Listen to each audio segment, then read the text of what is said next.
ओम नमो आदेश। जय माँ काली का, जय बाबा भैरवनाथ। आप सभी का अपने इस चैनल पे बहुत बहुत स्वागत है। तो आज की इस वीडियो के माध्यम से हम जानेंगे कि विभूत होता क्या है, विभूत को बनाया कैसे जाता है और विभूत के प्रयोग क्या होते हैं और विभूत को क्या हम घर पे बना सकते हैं अगर हम बनाना चाहते हैं। तो यही जो भी प्रश्न हैं आपको दिख रहे स्क्रीन पे, इन्हीं सब का उत्तर आज आपको इस वीडियो के माध्यम से मिलेगा। तो पहले जानते हैं कि विभूत होता क्या है। विभूत एक प्रकार की राख होती है जो भगवान शिव भी लगाते हैं। ठीक है, वो राख जो है एक दर्शाती है कि त्याग को दर्शाती है, एक शून्यता को दर्शाती है आपके अंदर के।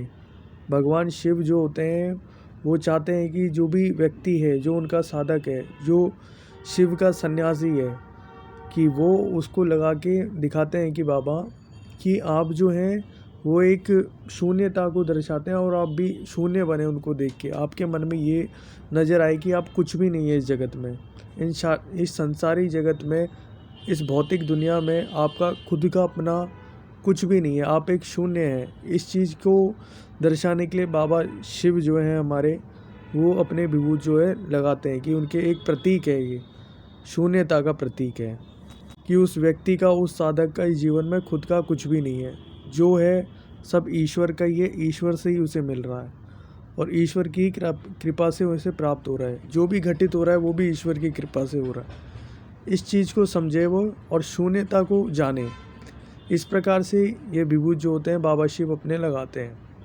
तो आगे जानते हैं कि विभूत बनाए कैसे जाते हैं। देखो, विभूत का बनाने का तरीका जो होता है वो होता है हवन के माध्यम से भी होता है, और जो होता है कि किसी मुर्दे को जब जलाया जाता है, ठीक, तो उसके बाद जो बनती है राख, उसको भी होता है, उसी को भी जो है विभूत भी कहा जाता है। यह एक जो है घर पे भी बनाई जाती है, जो आगे मैं एक तरीका बताऊंगा आपको इस वीडियो के माध्यम से, वो भी बताऊंगा। तो हवन में कैसे बनती है, हवन में जब हम सामग्री जो भी पड़ती है, ठीक है, जो उसके बाद जो अंत में जो परिपूर्ण होके जो एक राख बच जाती है, उसे ही अभिमंत्रित करके, मंत्रों द्वारा अभिमंत्रित करके उसे विभूत बनाया जाता है। ठीक, उसी प्रकार से जो भी कोई मुर्दा हो गया, कोई व्यक्ति है जो मृत है, उसका जब शरीर जलता है उसके बाद तांत्रिक लोग जो होते हैं शमशान में क्रिया करके उस विभूत को, उस राख को, जो होती है ना इंसान की जो राख है, उसको जागृत करते हैं। उस राख को जागृत अभिमंत्रित करने के बाद उसका जो है इस्तेमाल किया जाता है। ठीक, अब जानते हैं कि ये तो मैंने आपको बताया कि इसको बनाया कैसे जाता है, हवन के माध्यम से और कोई मृत व्यक्ति उसको जलाने के माध्यम से, या हम घर पे भी जो होता है वो एक तरीका होता है। ठीक, तो ये विभूत का प्रयोग कौन अक्सर करता है। देखो, विभूत का जो असल प्रयोग जो होता है वो एक भगत करता है। ठीक है, मतलब और भी कई चीज़ों से प्रयोग किए जाते हैं, लेकिन मैं आपको एक चीज़ बताता हूँ कि एक कभी भी हम जाते हैं किसी भी चौकी पर, एक जो भगत होता है वो आपको देता क्या है, एक विभूत देता है। विभूत देने का मतलब आप समझे नहीं, उसका मतलब ये होता है वो अपनी शक्ति आपको दे रहा है, एक अंश जो है आपके पीछे अंकुश लगा रहा है। उस विभूत में जो है उसकी एक शक्ति है। ठीक है, वो वचन से, वो उस मंत्र को अभिमंत्रित करके उस विभूत को आपको देता है, जो विभूत आप अपने घर पे लाते हैं। घर पे ला रहे हैं मतलब आप उसके अंकुश को संग में ला रहे हैं, भगत के उस चौकी के अंकुश को संग में ला रहे हैं। वो क्या करती हैं, जो भी भगत अगर उससे काम कराता है उस विभूत के माध्यम से, चाहे आपके घर में बंधन है, चाहे पितृ बंधन है, चाहे किसी भी प्रकार का बंधन है, चाहे कोई भी प्रॉब्लम चल रही है आपके घर में, उसको सॉल्व कराने के लिए वो विभूत को आपको देता है। वो शक्ति आपके पास आती है और वो शक्ति अपने माध्यम से वो कार्य को करती है। आपके जो भी परेशानियां हैं उससे आपको मुक्ति दिलाती है। वो अपना अंकुश आपको देता है। वो अंकुश जो है आपका अंश, वो उसका जो अंश है वो अपना छोटा सा अंश जो है आपको विभूत के माध्यम से अभिमंत्रित करके अपनी शक्ति का भाग देता है। वो भाग आपके घर में हर प्रकार से जो भी आपकी समस्या है उससे आपको मुक्ति दिलाती है। इस प्रकार से विभूत का प्रयोग अक्सर जो है भगत करते हैं।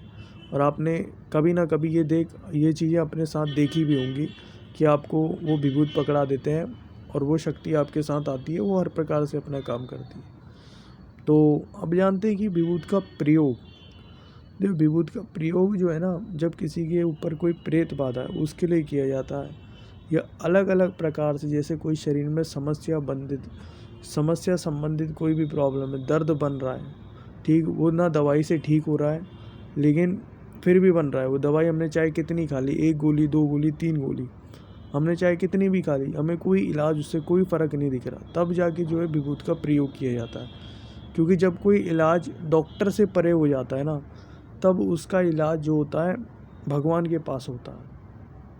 ठीक, तो उसी प्रकार से जो विभूत होती है उसे अभिमंत्रित करके, ठीक, उसका अभिमंत्रित करके जिस प्रकार से जल में चाहे उसका हो गया, जल में मिला के विभूत को खाया भी जाता है, ठीक है, लगाया भी जाता है। लगाया कहाँ जाता है, वो लगाए जाने के तरीका होता है आपका सीधे हाथ, उल्टा हाथ जो होता है ना, उसमें विभूत रख के उसे राइट हैंड की उंगलियों के माध्यम से अभिमंत्रित करा जाता है 7 बार मंत्र बोल के। ये उसका प्रयोग होता है।